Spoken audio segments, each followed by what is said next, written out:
News 18 के digital platform पर आपका स्वागत है। मैं हूं प्रिया सिंह। चलिए नजर डालते हैं जम्मू कश्मीर की टॉप 10 न्यूज पर। खाड़ी युद्ध खतरनाक मोड़ पर पहुंच गया है। जिस युद्ध को अमेरिका 4 दिन में खत्म करना चाहता है, ईरान उसी जंग को 40 दिन तक लड़ने के लिए तैयार हो चुका है। अब बात युद्ध से बढ़कर एटम बम वाले युद्ध पर पहुंच चुकी है। अमेरिका और इजरायल ने ईरान पर हमला करके दुनिया को ऐसे युद्ध में झोंक दिया है जिसमें ईरान ने 12 देशों को मिसाइल धमाकों से वॉर जोन बना दिया है। तो वहीं ईरान के सर्वोच्च नेता अयातुल्ला अली खामेनेई की मौत के बाद जम्मू कश्मीर में विरोध प्रदर्शनों का सिलसिला थमने का नाम नहीं ले रहा है। कश्मीर घाटी के कई इलाकों में लगातार दूसरे दिन भी लोग सड़कों पर उतरे और अमेरिका और इजरायल के खिलाफ जमकर नारेबाजी की। बांडीपोरा से लेकर बारामूला और बडगाम तक हजारों लोग विरोध मार्च में शामिल हुए, जबकि श्रीनगर में एहतियात के तौर पर पाबंदियां लगाई गई। तो वहीं ईरान पर हमले के विरोध में बडगाम में विरोध प्रदर्शन हुआ, लेकिन इस विरोध प्रदर्शन में हिंसा भी देखने को मिली। प्रदर्शन के दौरान हजारों प्रदर्शनकारी बडगाम में मेन चौक पर जमा हुए और श्रीनगर की ओर मार्च करने की कोशिश करने लगे। इस दौरान प्रदर्शनकारियों पर काबू पाने के लिए पुलिस ने आंसू गैस के गोले छोड़े। पुलिस अधिकारियों ने कहा कि प्रदर्शनकारियों ने पत्थर चलाए, जिसके बाद पुलिस को आंसू गैस के गोले दागने पड़े। तो वहीं ईरान के सुप्रीम लीडर की हत्या के विरोध में सोमवार को लगातार दूसरे दिन भी करगिल में विरोध प्रदर्शन जारी रहा। सुबह फज्र की नमाज के बाद हर गांव से हजारों लोग करगिल शहर की ओर बढ़े और मातमी जुलूस में शामिल हुए। इस जुलूस में हजारों की तादाद में महिलाएं भी शरीक हुई। बता दें, मर्चेंट्स एसोसिएशन करगिल ने 3 दिन के लिए पूरे शटडाउन की घोषणा की है और ये मातमी सभाएं 40 दिनों तक चलेंगी, जो हर सुबह हर गांव में होंगी। पूरा आलम इस्लाम को इस दुख के साथ खड़े रहने के लिए हम भी आपके साथ हैं इंशाल्लाह। बाकी तो मैं सोशल मीडिया के ज़रिए आप लोगों के माध्यम से आलम इस्लाम के पूरे मुसलमानों से यही गुजारिश करूंगा कि ये आज हमारे लिए एक इम्तिहान है कि आज पूरी आलम इस्तकबार, आलम तागूत एक साइड जमा हो चुकी है और वो न सिर्फ मुसलमानों के, न सिर्फ ईरान के, पूरे इंसानियत के लिए एक चैलेंज है। जो भी कोई उन जालिमों का साथ देगा, इसराइल का साथ देगा या ऐसे ही अमेरिका का साथ देगा, वो उन्हीं में से है। तो हमें चाहिए कि हम इसराइल को साथ न दे, अमेरिका का साथ न दे। तो हमें ये सोशल मीडिया पर ये आवाज़ उठाना चाहिए।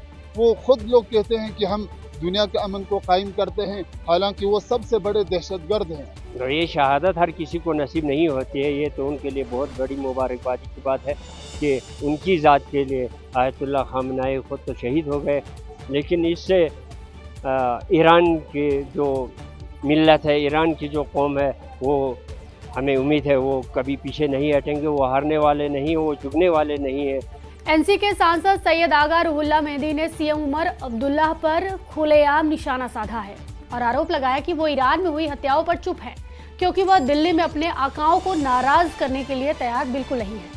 उधर जम्मू कश्मीर नेशनल कॉन्फ्रेंस के Jammu provincial president advocate Ratanlal Gupta ने आगा रुहुल्लाह और पार्टी लीडरशिप के बीच किसी भी अनबन से इनकार किया। उन्होंने कहा कि आगा रुहुल्लाह की तरह सीएम समेत हर कोई ईरान और दूसरे मिडिल ईस्ट देशों में जो हो रहा है उससे परेशान और निराश है। लड़ाई चल रही है, हम तो हमेशा शांति की बात करते हैं और चाहते हैं कि कोई भी किसी किस्म की इस किस्म के कन्फ्लिक्ट हो तो आपस में मिल बैठ के बात करें। आज जो पूरे दुनिया में हो रहा है वो ना ह्यूमैनिटी के लिए अच्छा है। छोटे छोटे बच्चे किस ढंग से इराक के अंदर मरे हैं, ईरान के अंदर बमबारी से, ये भी आपके सामने है। कौन चाहता है कि इस किस्म के हालात बने? इस वक्त सब अफसोस में है, इसमें कोई दो राय नहीं है। दुख की बात है, लड़ाई कहीं भी हो, चाहे इंटरनेशनल लेवल पे पूरी दुनिया के अंदर चल रहा है। अब रशिया के अंदर कितने लोग मर गए। लेकिन मेरा सवाल तो अलग था, आपने अलग जवाब दिया। मेरा सवाल ये था कि आगा रुहुल्लाह साहब ये कह रहे हैं कि सीएम साहब चुप बैठे हैं क्योंकि वो नाराज़ नहीं करना चाहते हैं सेंट्रल गवर्नमेंट को, पीएम साहब को। हर कोई कंडेम कर रहा है लेकिन सीएम साहब कंडेम नहीं कर रहे, कोई स्टेटमेंट नहीं दे रहे हैं। देखिए भैया, हर आदमी इस वक्त परेशानी की हालत में है, सारे को दुख है। ह्यूमैनिटी का कत्ल हो रहा है, चाहे किसी तरफ से भी हो रहा है। तो दुख हर एक को है, इसमें तो कोई। और राहुल्ला साहब इसलिए क्योंकि वो शिया कम्युनिटी से ताल्लुक़ रखते हैं, और ईरान जो है उनके जो गुरु हैं, उनके जो शहीद हुए हैं, उनको तो होगा ही दुख। लेकिन राहुल्ला साहब को क्या मतलब ये समझें कि भाई उसको क्या करना चाहिए, हमें क्या करना चाहिए, ये बात नहीं है। हर एक को दुख है। यहाँ सेंटर कहाँ से आ गया, मुझे नहीं समझ लग रही है कि भाई राहुल्ला साहब के मन में क्या बात उतर रही है और उनके दिमाग में क्या बात चलती है, ये हम नहीं समझ पा रहे हैं। एनसी के एमपी सैयद आगर उल्लाह की उमर अब्दुल्ला पर दिए बयान पर रिएक्ट करते हुए पीडीपी के स्पोक पर्सन वरिंदर सिंह सोनू ने कहा कि उमर अब्दुल्ला ने हमेशा वोट बैंक की पॉलिटिक्स की है, इसलिए उनकी चुप्पी दिखाती है कि उमर अब्दुल्ला किसी को खुश करना चाहते हैं। कि ऐसे है कि अब ये एक बयान एक जो उनकी तरफ से आया है, वो चीफ मिनिस्टर साहब से पूछ रहे हैं, अब उन्हीं की पार्टी के साथी हैं, उन्हीं के लोग हैं। मुझे लगता है कि ये आपस में इनको फैसला कर लेना चाहिए, जो कि वो कर नहीं पा रहे हैं मेरे हिसाब से। अब देखिए, जहाँ तक बात है जो कल वाले इंसिडेंट के बारे में अगर बात, वो तो हर एक आदमी उसको कंडेम कर रहा है। वो इसलिए कर रहा है कि अब सब लोग ये सोचते हैं कि खून खराबा जंग किसी मसले का हल नहीं है। हम तो पहले से कहते हैं कि बातचीत से मसला हल होना चाहिए, और खून खराबों से कुछ नहीं होता, आम आदमी पिस जाता है। तो लेकिन एक तरफ से जब उन्होंने कहा है तो इसका जवाब तो चीफ मिनिस्टर साहब को देना चाहिए। आपको लगता है कि जो चुप्पी साधी हुई है उमर अब्दुल्ला ने, ये कहीं ना कहीं कुछ संदेश भी देता है, क्योंकि काफ़ी ऐसा तबका भी है जो वोटर है नेशनल कॉन्फ्रेंस का, जो इस कम्युनिटी से आता है? देखिए, मैं तो पहले भी कह रहा हूँ कि ये वोट बैंक की पॉलिटिक्स करते हैं उमर अब्दुल्ला साहब और नेशनल कॉन्फ्रेंस। जब इनको वोट लेने थे तब तो 2 जगह पर टोपी डाल के वोट मांग लिए, तो जब वोट ले लिए तब मसला हल हो गया। तो लेकिन यहाँ तक उमर अब्दुल्ला साहब का सवाल है, उनके बयान की चुप्पी है, कुछ तो मजबूरियाँ रही होंगी, यूं ही कोई बेवफा नहीं होता। क्या पता अब उनकी क्या मजबूरियाँ हैं, जो वो किसको खुश करना चाहते हैं, किसको प्लीज़ करना चाहते हैं, ये तो उसका जवाब यही दे सकते हैं। लेकिन एक बात तो है, जब हर आदमी इसका कंडेम कर रहा है तो चुप्पी जो है वो काफ़ी कुछ सिखा रही है। तो वहीं ईरान पर हमले और ईरान के सुप्रीम नेता अयातुल्ला अली खामेनेई की मौत के विरोध में पहले सुन्नत ने पुंछ में बंद और चक्का जाम की घोषणा की। पुंछ नगर के परेड पार्क में अहले सुन्नत के प्रमुख एवं इमाम मरकजी जामा मस्जिद पुमोलाना मोहम्मद फारूक मिसबाही की अगुवाई में एक बैठक का आयोजन किया गया, जिसमें बड़ी संख्या में धार्मिक इस्लामिक संगठनों, राजनीतिक दल के सदस्यों ने भी हिस्सा लेते हुए मंगलवार को पुंछ जिला बंद एक चक्का जाम का फैसला लिया। हमारा वाहिद मकसद ये है कि कल खित्ता पीर पंजाल बंद की जो कॉल दी है राजौरी वालों ने भी दी है, और तकरीबन हर तहसील से ये आवाज़ उठी है, तो हम उसी बंद की हिमायत भी करते हैं और बंद कॉल भी देते हैं कि कल जो है वो मुकम्मल तौर पे चक्का भी जाम रहना चाहिए, और मुकम्मल तौर पे जितनी दुकानें हैं पुरअमन तरीके से बंद हो, क्योंकि हम ये एक साइलेंट पैगाम देना चाहते हैं कि हम जालिम के ख़िलाफ़ हैं और मज़लूम के साथ हैं।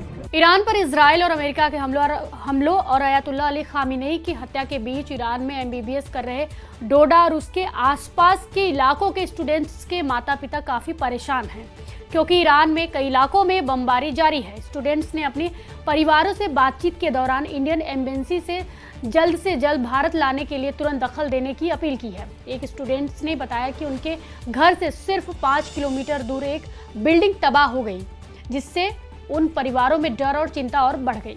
न्यूज़ 18 का शुक्रिया अदा करते हैं कि वो हम तक पहुँचे, हमारे पास पहुँचे, हमारी फरियाद मतलब हायर अथॉरिटीज़ तक पहुँचाने के लिए हम आपका बहुत बहुत शुक्रिया अदा करते हैं। रही बात ईरान और इस्राइल अमेरिका की जंग की, तो सबसे पहला टारगेट वहाँ पे तेहरान है, जहाँ पर हमारे बच्चे इस वक्त मुकीम हैं। वहीं पे यूनिवर्सिटी में मेरा बच्चा Iran university of medical sciences Tehran में ज़ेर तालीम है, और मेरे बच्चे का फाइनल ईयर है। आपके बच्चे का क्या नाम है? मेरे बच्चे का नाम है तस्नीमुल हुदा, वो फाइनल ईयर का स्टूडेंट है, अभी उसके सिर्फ 6 महीने बाकी थे। एग्जैक्टली किस जगह है वो तेहरान में Iran university of medical sciences का तालिब इल्म है, वो MBBS वहाँ से MBBS की तालीम हासिल कर रहे हैं, और वो इस वक्त तेहरान में एक अपार्टमेंट में हैं, जहाँ पर रोज़ रात के वक्त उनके अपार्टमेंट के बिल्कुल करीब मिसाइल गिरते हैं। वो बड़े खौफ और हरास में इस वक्त वहाँ पर ज़िंदगी गुजार रहे हैं। हम ये उम्मीद रख रहे हैं अपने जनाब प्रधानमंत्री से और खारजा वज़ीर S जयशंकर जी से, जैसे उन्होंने पहले उनको इवाकुएट किया था, हम उनके बड़े शुक्रगुजार हैं, तहे दिल से शुक्रगुजार हैं कि हमारे बच्चों को पहली बार भी बाहिफाजत घर पहुँचा दिया था। अब की बार फिर हम गुजारिश करेंगे, और गुजारिश भी दिल से हम गुजारिश इल्तिजा करेंगे कि आपकी बार भी थोड़ा सा मतलब हमें शुक्रिया का मौका दें हमारे बच्चों को वहाँ से इवाकुएट करने में, ताकि बाहिफाजत और वो जहनी तनाव से वो वहाँ से निकल जाए, उनको सेफ़र प्लेसेस पे शिफ्ट करवाने में बच्चों की मदद करें। और हम ज़रूर उम्मीद रखेंगे ताकि बच्चे भी इस वक्त जो साइकोलॉजिकल जहनी तनाव के शिकार हो रहे हैं। विरोध प्रदर्शन तेज होने पर कश्मीर घाटी में सिक्योरिटी कड़ी कर दी गई है। विरोध प्रदर्शन बढ़ने पर पूरी कश्मीर घाटी खासकर श्रीनगर में सिक्योरिटी फोर्स को हाई अलर्ट पर रखा गया है। शहर में आने जाने के सभी रास्ते सील कर दिए गए हैं और कड़ी निगरानी रखी गई है। वही हेलीकॉप्टर ऊपर से हालात पर नजर रखे हुए हैं, यानी बनाए हुए हैं, जबकि सिक्योरिटी वाले शहर के बीचों बीच और लाल चौक जैसे सिविल लाइंस जैसे खास जगहों पर तैनात हैं। हालात तनावपूर्ण बने हुए हैं और अधिकारी कोई भी रिस्क नहीं लेना चाहते क्योंकि अशांति फैल रही है। तो वही इलेक्शन कमीशन ऑफ इंडिया अप्रैल से पूरे देश में वोटर रोल के स्पेशल इंटेंसिव रिवीजन का अगला फेज शुरू करने वाला है। जम्मू और कश्मीर यूनिट टेरिटरी में यह काम उसी अप्रैल महीने से शुरू होने की उम्मीद है। न्यूज़ 18 जेकेएल से बात करते हुए जम्मू और कश्मीर के chief election officer Sanjeev Verma ने कहा कि उन्होंने स्टाफ को ट्रेनिंग दी है और इस प्रोसेस के लिए पूरी तैयारी कर ली है। उन्होंने कहा कि SIR वोटर लिस्ट का एक डिटेल्स घर घर जाकर किए जाने वाला रिवीजन है, जिसका मकसद डुप्लीकेट रिकॉर्ड की पहचान करके मरे हुए या शिफ्ट हुए लोगों के नाम हटाकर और नए एलिजिबल वोटरों को शामिल करके वोटर रोल को अपडेट और साफ करना है। चीफ इलेक्शन ऑफिसर ने साफ कहा है कि अगर वोटर कार्ड पाए गए तो सभी नॉन रेसिडेंट लोगों का नाम वोटर रोल से हटा दिया जाएगा। देखिए, सबसे पहले तो मैं यह बताना चाहूँगा कि ये प्रक्रिया इलेक्शन कमीशन ऑफ इंडिया के डायरेक्शंस पे होती है और ये लगभग बड़ा ऐतिहासिक हिस्टोरिकल इवेंट होगा जब इसकी नोटिफाई की जाएगी, क्योंकि 20 साल के बाद ये दोबारा से ये इंटेंसिव एक्सरसाइज की जाएगी।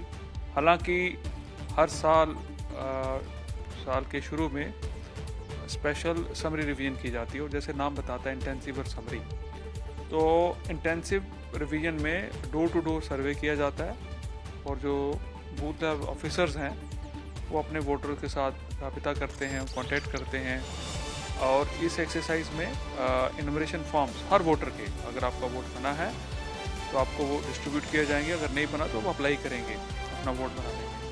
तो एक किस्म से री रजिस्ट्रेशन की एक्सरसाइज है, मगर वो सोच के बिल्कुल इसमें आपको चिंतित नहीं होना है, क्योंकि हमने पिछले चंद महीनों से लगभग अगस्त महीने के बाद से एक बड़ी इंटेंसिव प्रक्रिया प्री रिवीजन की शुरू की है, जिसमें कि BLOs टेबल टॉप के ऊपर अपने माने कि वो अपने ऑफिस में या जो उनका कार्यालय है डेजिग्नेटेड वहाँ बैठ के या वोटर्स को भी जाके सारे वोटर्स को देख रहे हैं जिनका नाम 2005 में और लेटेस्ट जो हमारी वोटर लिस्ट है उसमें नाम उसको आपस में कंपेयर कर रहे हैं और जिनके नाम 2005 में और अभी लिस्ट में है तो वो बड़ी सहायता के साथ री रजिस्टर हो जाएंगे। हाँ, अगर कोई नया वोटर है तो उनके पिताजी का माताजी का नाम पुरानी वोटर लिस्ट में है 2005 में, तो वो भी बहुत सहायतापूर्ण वो एक्सरसाइज की जाएगी और बहुत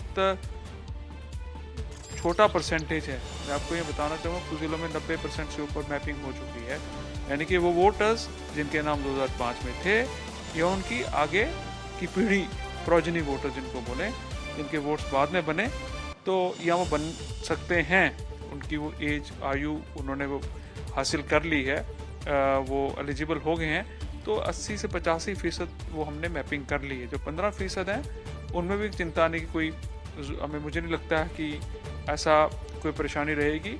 तो जम्मू कश्मीर में हमारी एक्सरसाइज बड़ी सहायता के साथ, सुगमता के साथ, मैं पूर्ण यकीन हूँ कि एक्सरसाइज जो है ये तकमील तक पहुँचेगी, ये कल्मिनेट होगी, ये पूर्ण की जाएगी। और हमारा केंद्र जो है वो फोकस जो है वोटर है, ताकि वोटर को, हर वोटर जो एलिजिबल वोटर है वो citizen of this country shall not remain excluded from this intensive revision or getting his or her vote registered in the voter list, whatever is applicable to him or her। तो हमारा एक बहुत बड़ा अमला right from district election officer, EROs, AEROs, BLOs, supervisors और तमाम तरह के जो स्टेक होल्डर्स हैं, वॉलंटियर्स हैं उसमें जुड़ेंगे। और जैसे मैंने पहले जिक्र किया कि एक्सरसाइज पिछले चंद महीनों से हम लोग एक बेसिक फंडामेंटल सर्वेइंग का काम कर रहे हैं। और जैसे आपने बोला कि अप्रैल महीने में एंटिसिपेटेड है, एक्सपेक्टेड है कि एक प्रक्रिया नोटिफाई की जाएगी। हालांकि SIR डिक्लेयर हो चुका है लेकिन नोटिफाई डेट्स नहीं हुई हैं, तो that is a seamless process.